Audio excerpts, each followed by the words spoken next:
পড়েন, মিনহা খালাকনাকুম ওয়া ফিহা নুঈদুকুম ওয়া মিনহা নুখরিজুকুম তারাতান উখরা।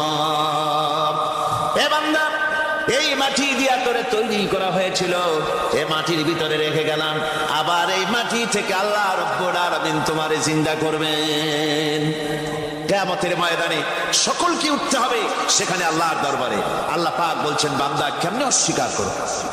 ইন কুনতুম ফি রাইবিন মিনাল বা'স ফাইন্না খালাকনাকুম মিন তুরাব। পরকালকে যারা অস্বীকার করো, কিয়ামতে উঠতে হবে, এটাকে কিভাবে অস্বীকার করো? চিন্তা করে দেখো, তুমি নিষ্প্রাণ মাটি ছিলে, সেই মাটি দিয়েই আমি তোমাকে তৈরি করেছি।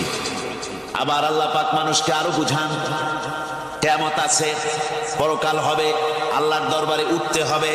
আলাম ইয়াকুন নুতফাতাম মিন মানিয়্যিন ইউমনা। তুমি কি মাতৃগর্ভে নিক্ষিপ্ত এক ফোঁটা পানি ছিলে না? সুম্মা কানা আলাকাতান ফাখালাকা ফাসাওয়া। এরপরে তোমাকে মাংসপিণ্ডে, জমাট রক্তে মাংসপিণ্ডে পরিণত করা হলো। এরপরে তোমাকে সুন্দর করে তোমাকে সুগঠিত করা হলো।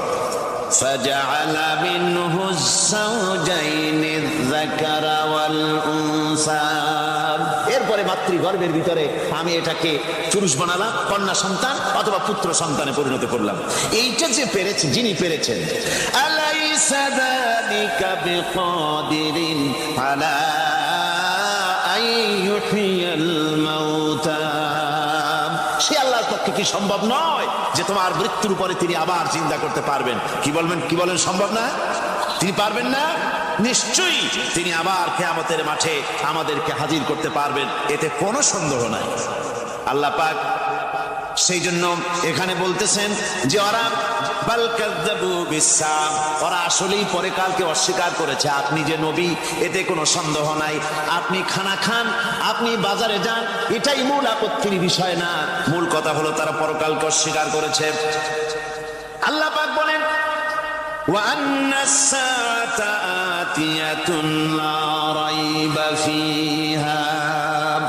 অবশ্যই সে সময় আসবে, সে কিয়ামত আসবেই, এতে কোনো সন্দেহ নাই।